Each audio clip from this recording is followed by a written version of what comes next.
Okay, hey everyone, today I'll be doing the course practice quiz for, I believe it's chapter 3.1 to 3.3.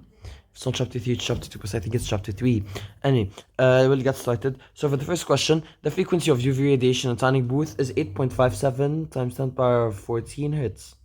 Okay, given C is 3 times 10 power of 8 meter per second. Okay, they want us to find the wavelength. Recall the formula from last year, V equals F lambda. Right, this was a very bad lambda. V equals F lambda. Now, if you remember also last year, electromagnetic waves travel at the speed of light, which is C. So V equals C, which is equal to 3 times 10 power of 8 meter per second. Okay. The only reason I'm using this instead of, I don't want to write the slash. So, now, if we want to write this, it's going to be 3 times 10, or let's write the formula for it. It's going to be C equals F lambda. Okay. So, 3 times 10 to the power of 8 is equal to 8.57 times 10 to the power of 14 times lambda. So what's lambda gonna be? Lambda is gonna be 3 times 10 to the power of 8 over 8.57 times 10 to the power of 14. So what will this give me? This will give me lambda equal to 3 times 10 to the power of 8, 8.57 times 10 to the power of times 10 to the power of 14, 3.500 times 10 to the power of negative, is it negative 7? It is negative 7, yes, so power of negative 7.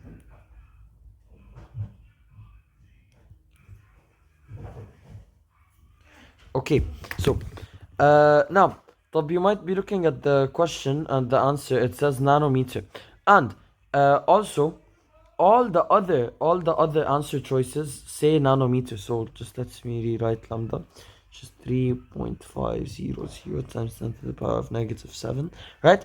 Now, you should recall this from grade 8 or grade 7, whenever we took science tools and skills, if you were in school at that time. It is 1 meter is equal to, 1 nanometer is equal to 10 to the power of negative 9 meters, right? So I want to change this value, because this is in meters, right? I want to change this value to give me times 10 to the power of negative 9 meters. How do I do that? I'm going to shift twice. So 1, 2. So it's going to give me lambda is equal to 350.0 times 10 to the power of negative 9 meters. This can be rewritten as nanometers. So equals to 350 nanometers. This is my answer. Moving on. The process of transforming unpolarized light into polarized light is called polarization. Common sense. However, in the past papers for the AS and that are included in the periodic, please watch the videos. Very, very, very important. The definition of polarization there was oscillations that are in a single direction, oscillations that are in a single plane that contains the direction of propagation of the wave.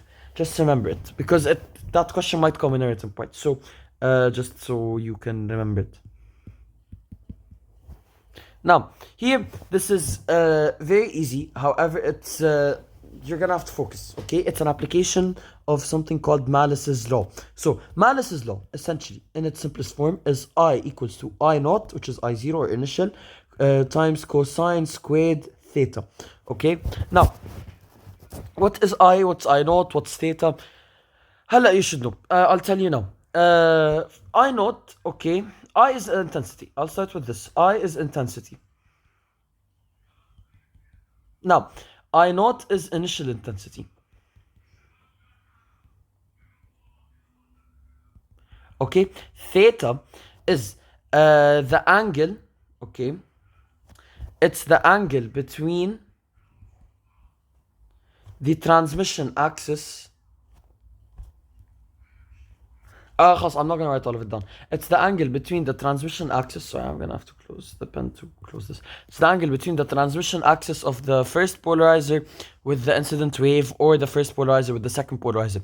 And a very, very, very important note regarding the angle between two polarizers, right?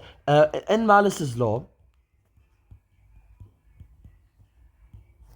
okay, these values are relative, okay? So what I mean is, say you had light and then a polarizer and then light leaving the polarizer, and then a second polarizer, then light leaving that. Okay, now say you had here 20 watt per meter squared.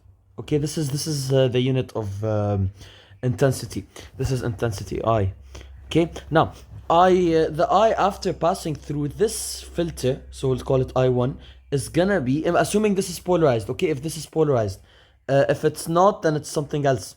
The theta here, or sorry, the I naught here and the theta here is gonna be relative to this here. So my I naught is gonna be 20, okay, and my theta is gonna be the angle between the transmission axis of this filter and here. Now this might sound like common sense, but so this is where it comes into play. The second part here. Here, let's say you got I is equal to, I don't know, 15. Okay, after you did your calculation with Malus's law, you got 15. Why? What are all of these dots? Why are they here? Okay, 15. Now, your I0 in this case is going to be 15. Okay, so I0 here. I0 is going to be 15. And in the calculation to find I2, let's call it. I2 is going to equal to I0, which in our case is 15. And theta, cosine squared, is gonna be the angle between the first polarizer and the second polarizer. Okay, it's relative to the first polarizer now. Okay, so just as a quick note, because you will need it for this question, many questions after it. So it's always relative to the one before it. So here, a plane polarized light of intensity 15 meets milliwatt. This is milliwatt per meter squared. Is incident on a series of polarizing filters. The transmission axis of the first filter is at an angle of 30 degrees with the incident wave's initial plane of polarization. The transition axis of the second filter is at an angle of 60 degrees with the light wave's initial plane of polarization. The intensity of the transmitted light is blah blah blah. So let's draw this out. You don't have to draw the figure. And if I were doing the exam, I'd do it mentally or on a calculator, obviously not mentally, but I'm gonna draw the figure to explain. So you have a system of two polarizers. Okay, your light was initially polarized, so 15 I is equal to 15 milliwatt per meter squared. Okay, now the first filter was rotated, like think of theta in Malus's law. I equals I naught cosine squared theta as an angle of rotation. Okay, so think of it as the first filter got rotated 30 degrees. Okay, so this is between the normal and this and the filter is 30 degrees. Okay, because it's given here 30 degrees. Okay, then the transmission axis of the second filter is at an angle of at 60 degrees. Okay, but where is this 60 degrees? 60 degrees with the light wave's initial plane. So they gave us 60 degrees relative to the initial, not relative to the one before it. Okay, this is gonna come into play later. So first of all, let's calculate I1. Let's call the light passing through here I1. I1 is gonna equal I naught is 15 in our case, cosine 30, close the bracket to get cosine squared. You write cosine, write your angle, close the bracket, then squared. Okay, then press the button to square. Your answer for this one's gonna be 11.25 milliwatt per meter squared. Okay, now I2. Okay, I2 is gonna be we're gonna use this as our I naught, right? So 11.25 cosine squared, not 60. Remember, they gave us 60, but it's 60 relative to the initial plane of polarization. No, you know what what the angle here is gonna be? 30. Because look, again, think of it as an angle of rotation. So they told us that essentially the angle is 60 degrees, so the filter got 60 degrees rotated relative to the first part. Relative to this here, right? So it's let's say this is the normal here. It got rotated at an angle of 60 degrees. So if you draw a 60 degree rotation, be something like this. Okay, I don't know why the filter is so much bigger. So hey, خلاص, this is a 60 degree rotation. Okay, now however, recall that our formula is relative to the thing before it. So this is I2, right? We're taking everything relative to this. So we're taking the initial angle as the angle of the first polarizer, which was 30 degrees, right? So what's 60 minus 30? 30 degrees. That's why theta is 30 degrees. So when you do this on a calculator, 11.25 cosine 30, close the bracket, square it, you'll get 8.4375, so خلاص 8.4 milliwatt per meter squared. This is your final answer. Question 4. Water waves change their direction when passing through a gap. This is called diffraction or reflection. The extent to which the ripple spread out depends on the relationship between the wavelength of the water waves and the width of the gap. Again, you took this in IG physics last year. As the width of the gap becomes comparably close to the wavelength of the water waves, the diffraction pattern becomes more noticeable. So basically, you have a gap here and you have a wave here. Okay, if lambda here, let's say this is this distance here is lambda, okay, and the distance here we'll call it d.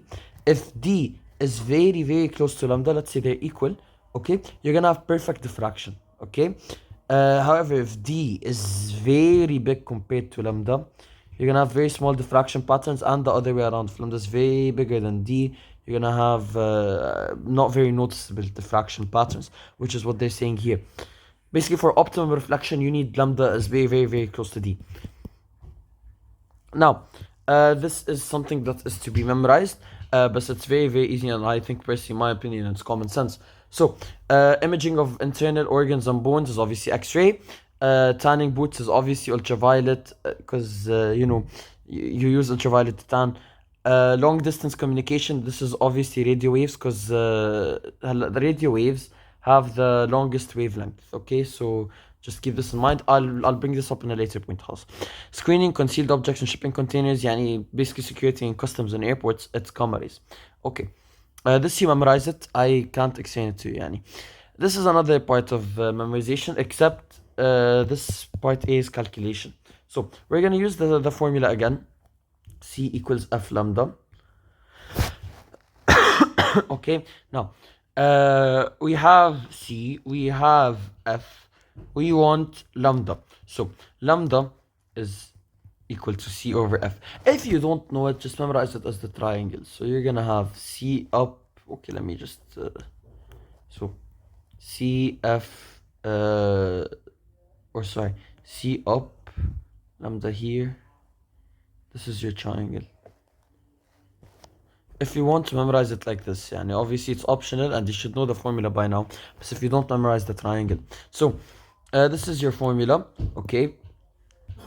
And you have C, you have F, so you're gonna very easily find lambda 3 times 10 to the power of 8 over the frequency, which is 3.2 times 10 to the power of 14 equals, so 3 times 10 to the power of 8, 3.2 times 10 to the power of 14 gives me 9.375 times 10 to the power of negative 7 meters. They want the answer in nanometers, so I'm gonna shift the decimal place twice. 937.5 nanometers. They want it to the nearest integer, so we round up. 938 nanometers. Done. Now, okay, now that we have this, they want us to find the region where this belongs to. Let me erase this. I was trying to erase this. The region where this belongs to, okay, is infrared. Why? Infrared is in the range 750 nanometers to 1 millimeter. Okay, memorize it. It's given in the CQDs. And obviously, 938 is in this range because 938 nanometers. It's not even close to 1 millimeter, right? Because you still have picometer, whatever, the rest one, decimeter, whatever, right? So it's within this range. So this is infrared. Now, please just memorize it. I will give it to you. Actually, let me give it to you now. So, radio waves. Let me go into this fully. So, here, radio waves. Their uses. So, I'm gonna write wave here. Use. And I'm gonna write range of lambda. So lambda range. Okay, you have radio waves. Radio waves are used for TV and radio broadcasts.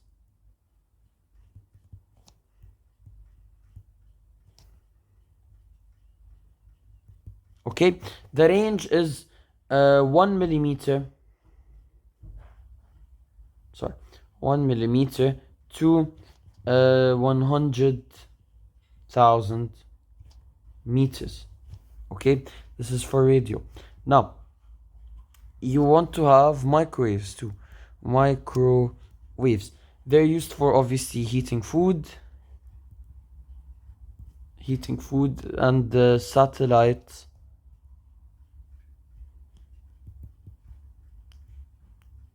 Sorry, I misspelled satellite, didn't I? Satellite communication. So the wavelength for this one is 0.03 centimeter to 0.3 meter. Okay, now you have visible light, or sorry, you also have infrared. I'm gonna abbreviate it by IR. IR, you have thermal imaging,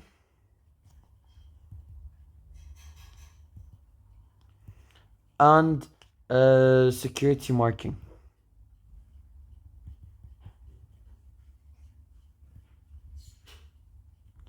Okay, this is the wavelength range for this one is where was I? Oh wait, this is wrong. No, ignore this. Ignore this. I'm looking at the wrong thing. It's thermal imaging, and sorry, so thermal imaging and burglar alarm systems. So how do you spell burglar? Burglar alarms. Okay, the wavelength for this one is 750 nanometers to 1 millimeter. Okay, now you also have visible light. So I'm just gonna write visible. Obviously, it's used for vision and cameras. Now, I expect you all to be familiar with the wavelength or visible light, which is 375 nanometers to 750 nanometers. Okay, and you also have ultraviolet, so UV. UV is used for water sterilization.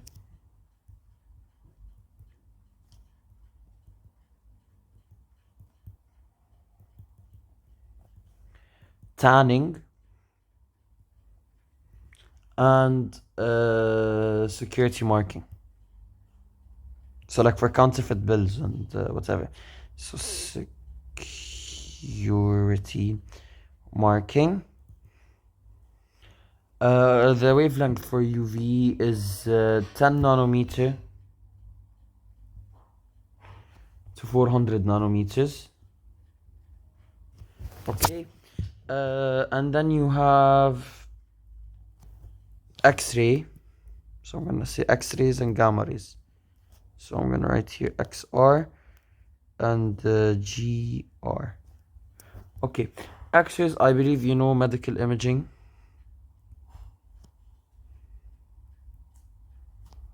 And security systems.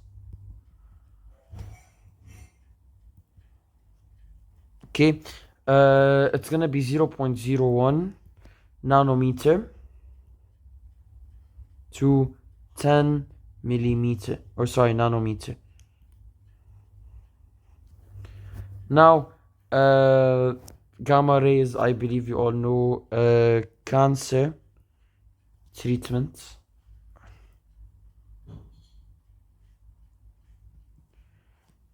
And imaging.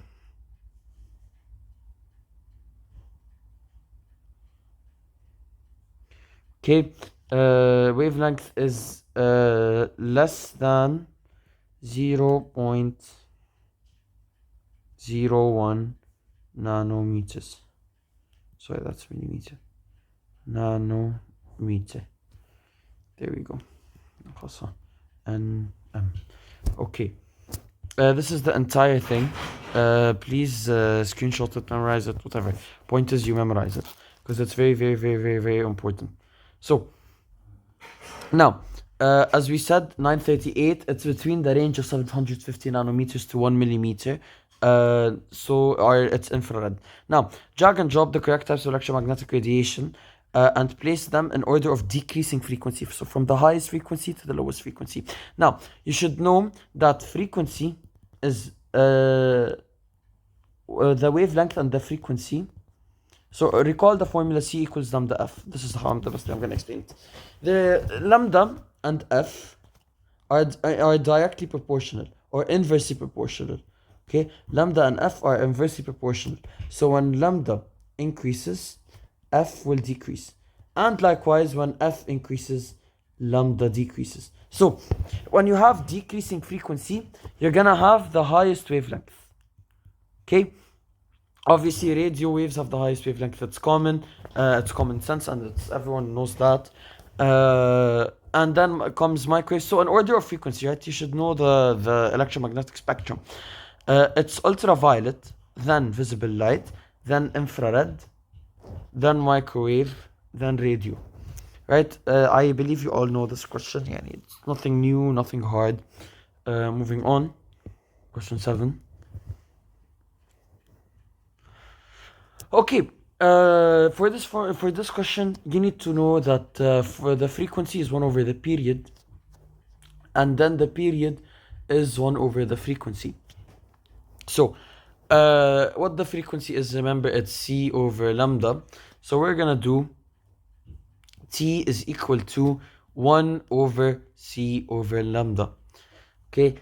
So we're gonna do this just as a shortcut for, one stop on the calculator anyway, so we don't have to do multiple calculations. So the wavelength is given to me to be from 400 to 800, and then the speed of light I should note by now 3 times 10 to the power of 8. So it's gonna be 1 over 3 times 10 to the power of 8. Let's start with 400 nanometers, so 400 times 10 to the power of negative 9 meters, because remember our unit here is meter per second, so we're gonna change this to meters, which is times 10 to the power of negative 9.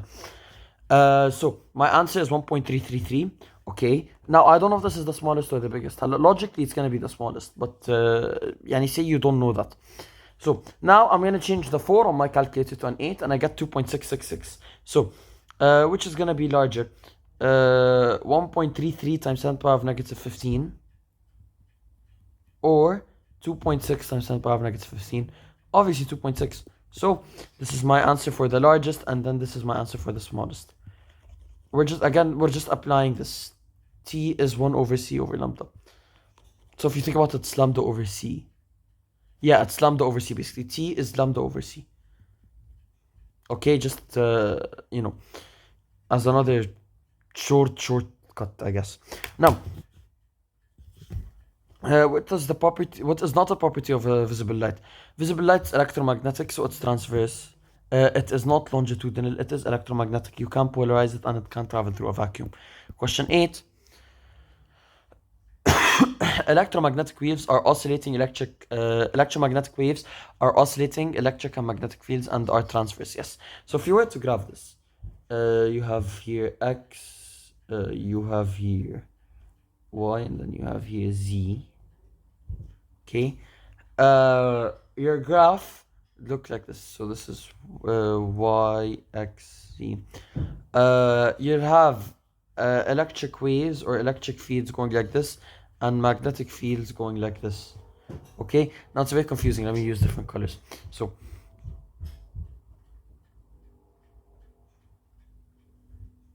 as you can see, one is getting along the y-axis and one is along the z-axis, right? This is what I'm trying to show, but obviously it's very hard using a drawing.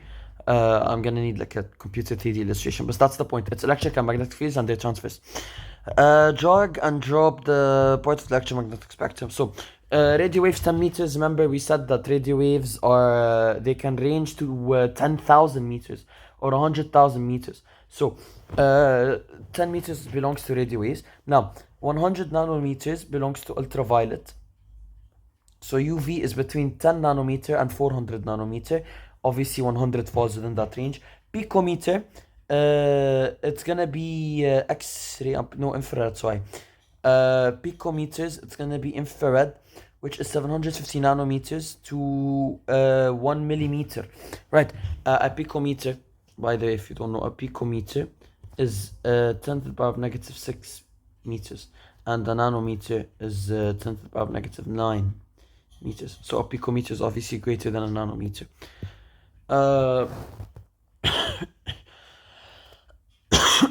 Now, it's obviously greater than 750 nanometers, but it's less than 1 millimeter. So it is in the infrared range.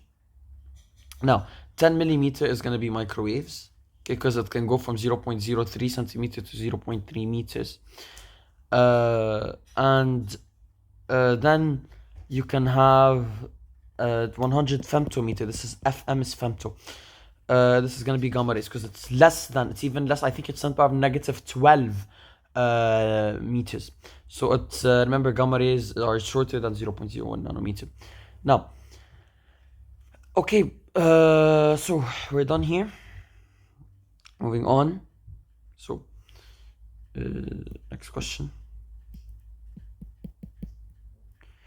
The part of the spectrum with the highest frequency is gamma, obviously, because it has the shortest wavelength. And 1.2 picometer. Remember, picometer is greater than millimeter, or greater than greater than nanometer, but less than millimeter. So it's going to be infrared. Basically, whenever you see picometer, it's almost 99% gonna be the infrared. If not, it's gonna be microwave. Anyway, or actually, yeah, basically, it's 100% of the time it's gonna be in the answer of infrared. So, unless it's like 0 point something 12, or like, you know, because then that means it's less than a picometer, and then that means you'd have to change it to nano just to be safe. The type of radiation not listed in the table and not perceived by human senses. So the only two that are not here is pretty much visible and X-ray. Obviously, not perceived means that you can't see it. Visible light you can't see, X-ray you can't. So X-ray is the answer. Question 9 or question 10. Questions are there, I think 18. The type of radiation that has ranges between 400 nanometer and 800 nanometer is visible light. Visible light, I wrote in the CQDs, it's written 375 to 750. Here it's 400 to 800. Yeah, it's about the same thing, it's fine. So it's visible light. It's fine, just don't memorize the range like that. Yeah, memorize approximately. The type of radiation with the highest frequency is X-ray. In this table, highest frequency is going to be gamma rays. Okay, where did I go? What is contact information? Where was I? Question 10. Okay, the highest frequency is gamma rays. But here it's not given. I don't have gamma rays here. So I'm gonna have to use the second highest, X-ray. Now, 10 to the power of 6 hertz frequency.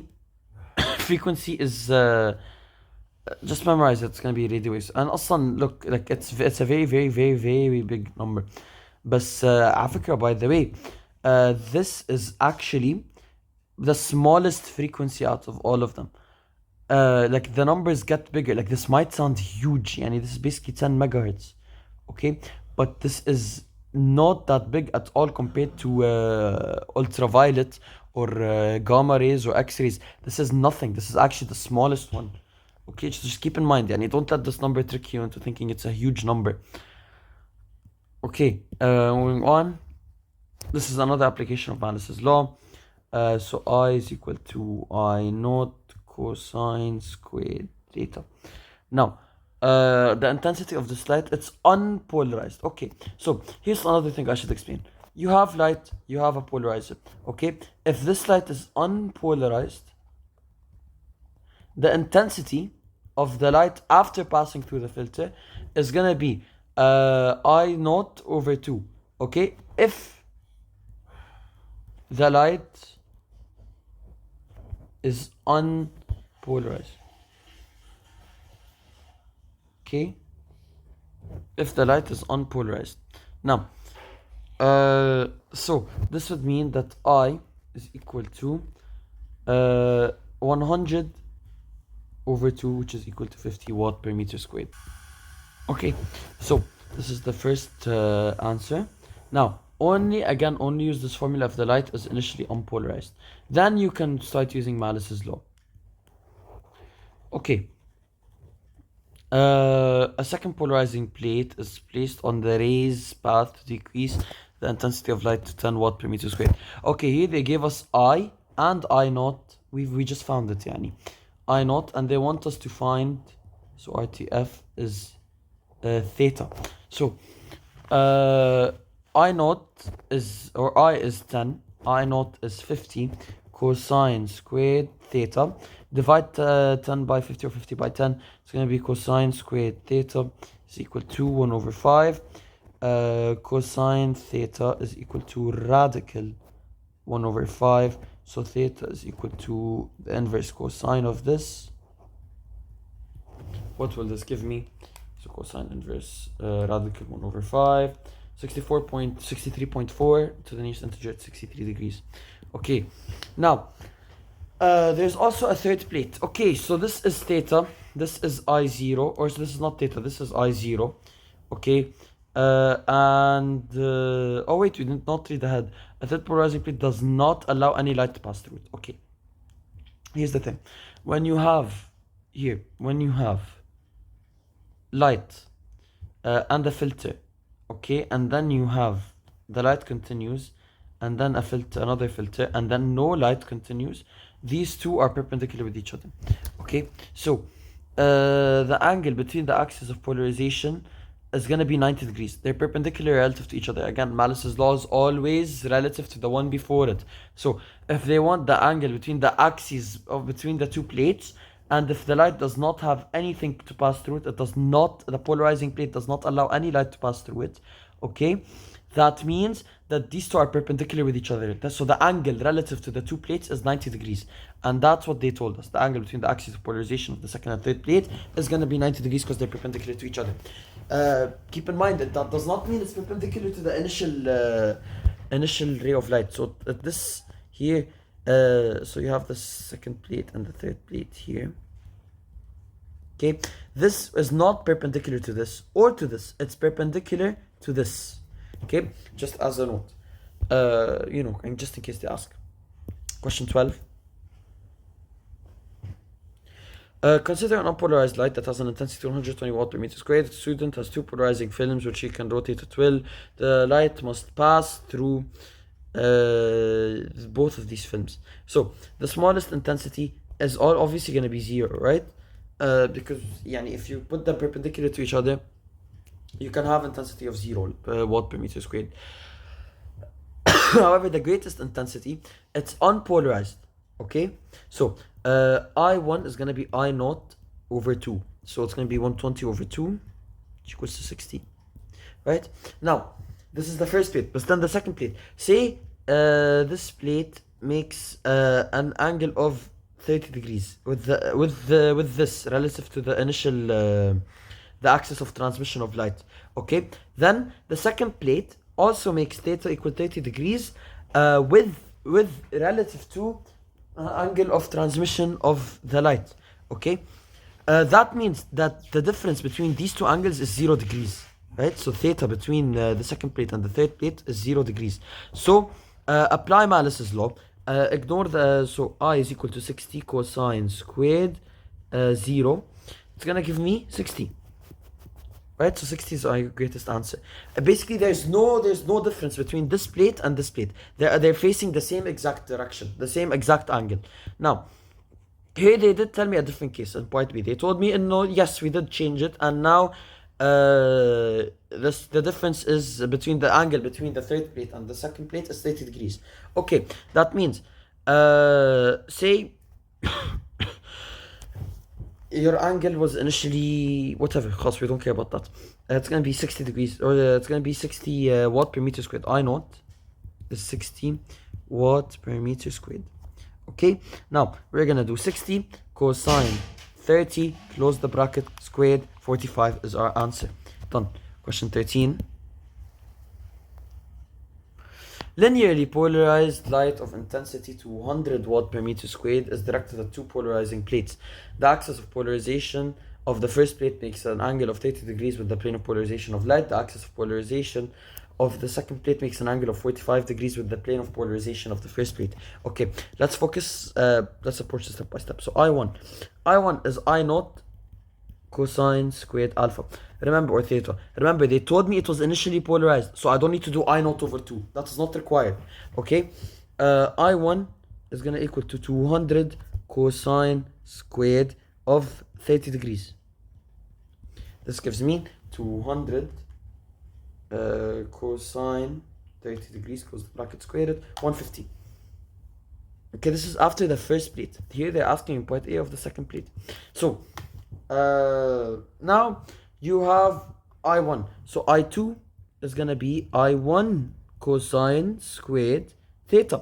And here they didn't tell me, they were nice to us, so they told us directly that it makes an angle of 45 degrees with the first plate, right? They didn't tell me with the initial. They told me with the first plate, so I don't need to do any calculation to find the angle between the two, right? So it's gonna be 150 cosine 45 squared, and my answer is 75 watt per meter squared.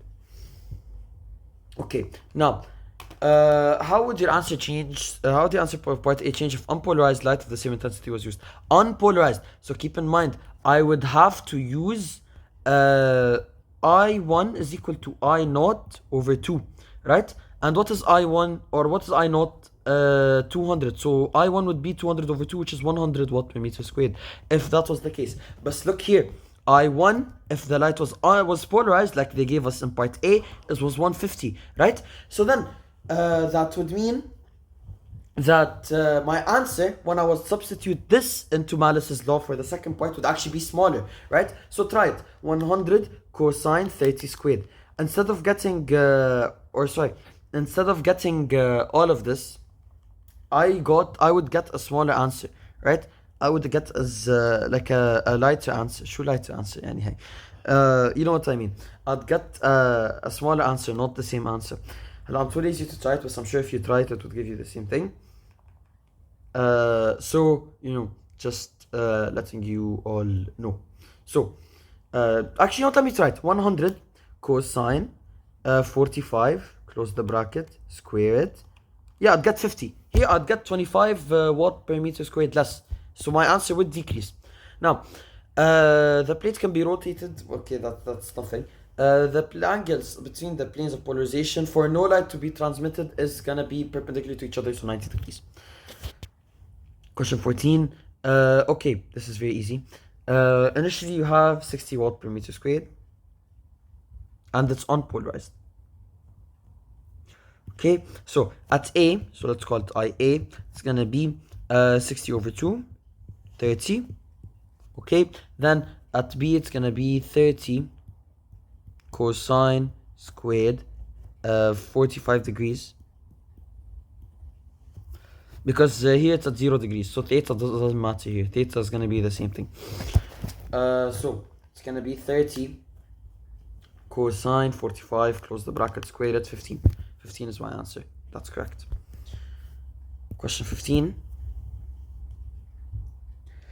If light corresponds to electric and magnetic fields vibrating perpendicularly to each other, each along a single direction, then light is said to be linearly polarized.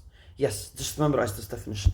It's basically the XYZ thing I drew for you guys. So X, this is X, is gonna be Z. Okay, so you're gonna have one plane going like this. Okay, then you're gonna have the other going like this, right? So this is X, Y, Z. One is going through the Y direction and one is going through, X, Y, Z here. One is going, as you can see, it's going from Z and X, and one's going from Y and X. Okay, so they're vibrating perpendicular to each other. That's linearly polarized. If they're in random directions, it's unpolarized. And the process is polarization. Linearly and circularly and elliptically, we did not take them. Okay. Now, here it's another application of Malus's law. So, a light of intensity, unpolarized light of intensity 20 megawatts. So, always the first polarizer, no matter what the angle is, if it's unpolarized, it's going to be I naught over 2. It's going to be 20 over 2, be 10. Okay, now we start applying Malus's law. So, this is our first answer. Malus's law, let's call it I2. it's gonna be 10 cosine squared 30 degrees. Okay, this is gonna give me, I think supposedly 7.5. 10 cosine 30 squared, 7.5 exactly. Yes, this is my answer for this. Okay, I3 is gonna equal to 7.5 cosine squared. Here, look, 60 degrees, but 60 degrees, that's relative to the initial axis of transmission of light. Where our theta here is gonna be 30 degrees. Why? Because look, the angle between the two is gonna be 30, right? You initially had 30 degrees for your first polarizer, then your second polarizer had a rotation of 60 degrees. What's the difference? What's the change in theta? 30. So it's gonna be cosine squared in brackets 30.